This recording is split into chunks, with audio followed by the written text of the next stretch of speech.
Bom, gente, hoje eu vou apresentar para vocês um artigo do Alex Beluco, juntamente com a Ana Maria Pessoa de Carvalho, que o título é Uma proposta de sequência de ensino investigativa sobre a quantidade de movimento, suas conservação e as leis de Newton.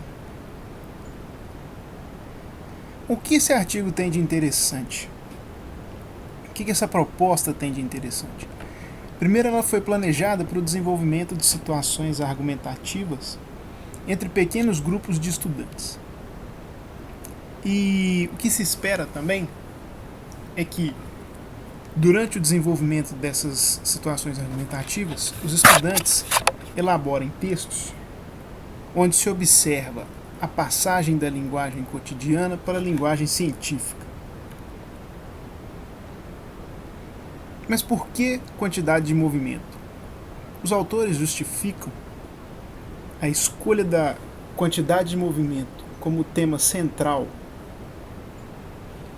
das atividades, a importância fundamental que ela exerce tanto na história da física quanto no desenvolvimento contemporâneo da ciência. E também por ser um conteúdo pouco explorado no ensino médio. Os estudantes apresentam muita dificuldade porque, conceitualmente, o que eles veem nos livros didáticos de física é uma grandeza vetorial que é simplesmente o produto da massa pelo vetor velocidade. Pouco é explorado a respeito da conservação, da lei de conservação do momento linear e suas relações com a lei de Newton. Os filmes costumam passar por cima muitas vezes da conservação do momento linear. Eu separei para vocês um exemplo aqui do filme do Super-Homem, onde ele tenta salvar a Lois Lane.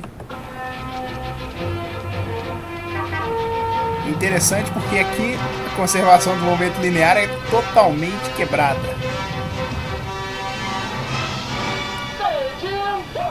Excuse me. Okay, first order, move these people out.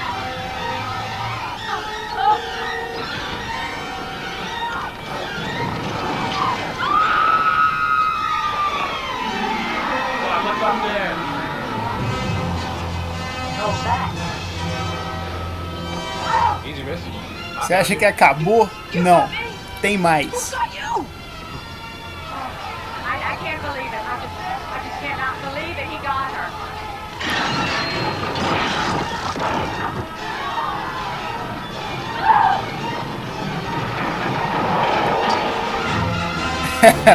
Bom, galera, é isso. Vamos continuar com a discussão do artigo.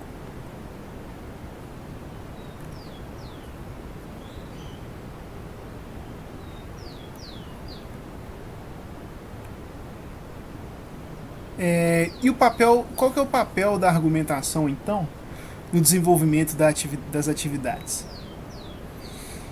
É que a argumentação tem um destaque em pesquisas de ensino de ciência porque ela exerce um papel importante no aprendizado dos estudantes. Em situações argumentativas, os estudantes têm a oportunidade de contrastar suas opiniões com as dos demais estudantes do grupo. Nesse processo de produção de argumento e a eventual justificativa recíproca dos argumentos dos outros integrantes do grupo, os estudantes têm a oportunidade de, primeiro, elaborar melhor seus raciocínios e também elaborar a forma com a qual o seu raciocínio é apresentado para os outros estudantes e eventualmente até para um grupo maior, que é a turma em si. Então, além das competências de física, né, as competências relacionadas ao aprendizado de física, os estudantes têm a oportunidade de desenvolver outras habilidades, não necessariamente relacionadas com a física, mas que exercem uma influência muito significativa no processo de aprendizagem.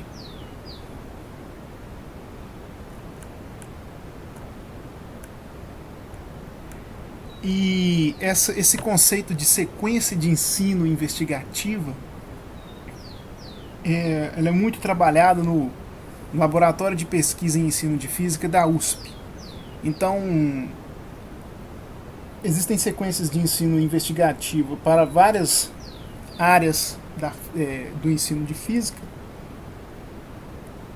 mas o que elas têm em comum é que elas buscam a aproximação dos temas das atividades com a cultura dos estudantes. As atividades desenvolvidas tentam despertar o interesse dos estudantes, mobilizando-os a buscar a solução dos problemas.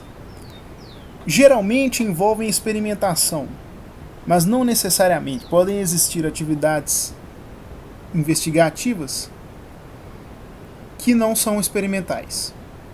E elas são desenhadas, né? Elas levam em consideração no seu desenvolvimento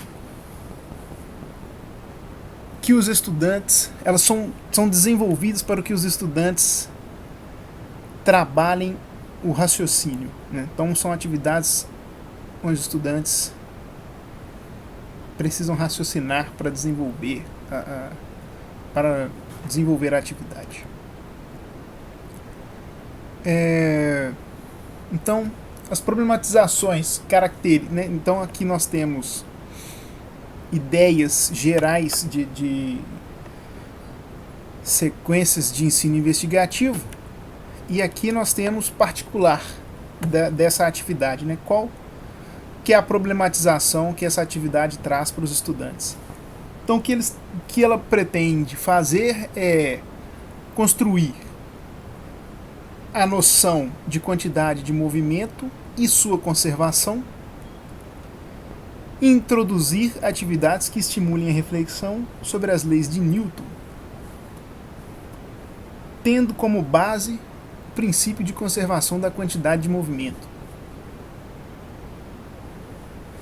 E essa atividade especificamente, ela é dividida em partes experimentais, como a atividade 1, que é onde os estudantes utilizam o pêndulo de Newton. Cada grupo recebe um pêndulo de Newton para desenvolver atividades de caráter experimental, e cada esfera desse pêndulo que eles recebem tem massa diferente. Então é realmente uma atividade para estudar a conservação do momento linear em colisões de esferas de diferentes massas. Também na atividade 4 tem um experimento muito interessante, que é e tudo isso ainda os estudantes estão começando a construir o conceito de conservação do momento linear. Então, para eles, basicamente, eles têm que explicar o que eles estão vendo sem ter por trás o arcabouço teórico das leis de Newton. Então, só depois de desenvolver as atividades é que eles vão ter contato com as leis de Newton, né, com o enunciado das leis de Newton. Então eles têm que procurar explicar, eles têm que fornecer explicações para o que eles estão observando antes de ter contato com as leis de Newton. É isso que é o interessante dessas atividades. Então espera-se que, de certa forma, eles cheguem a elaborar coisas muito semelhantes às leis de Newton, digamos assim, né? Explicações que no fundo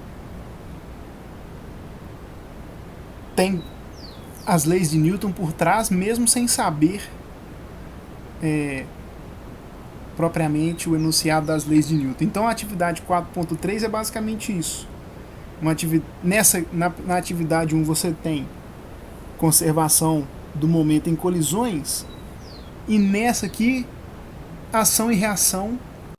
Não sei se dá para ver direito na imagem, mas o que você tem ali é um elástico que vai disparar essa bolinha para frente, e obviamente o cartaz, o suporte onde essa bolinha está, vai ser recuado, né?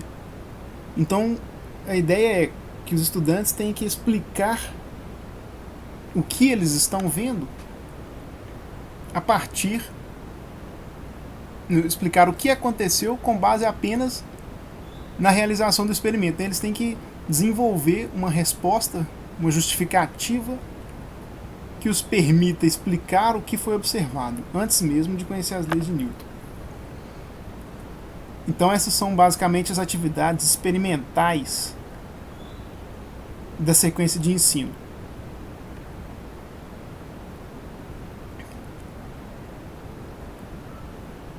A atividade tem também problemas abertos,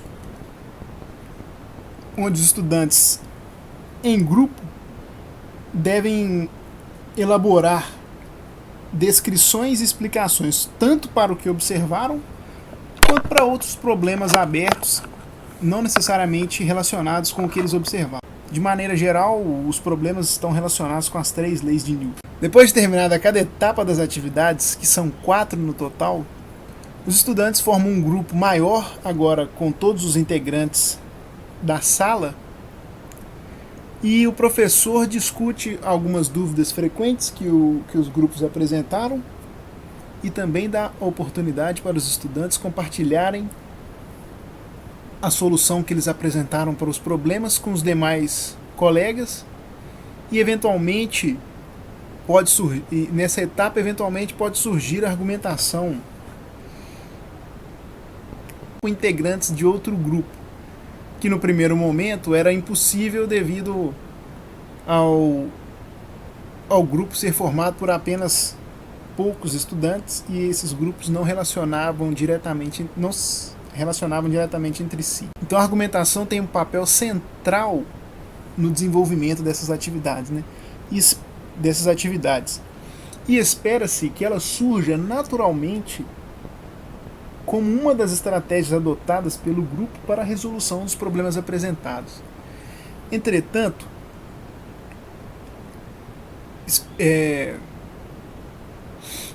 os autores argumentam que o professor deve estar sempre atento às dificuldades apresentadas pelos estudantes, de certa forma atuando como mediador do processo, auxiliando os estudantes que apresentem algum tipo de dificuldade em desenvolver as atividades. É isso, obrigado pela atenção e até mais.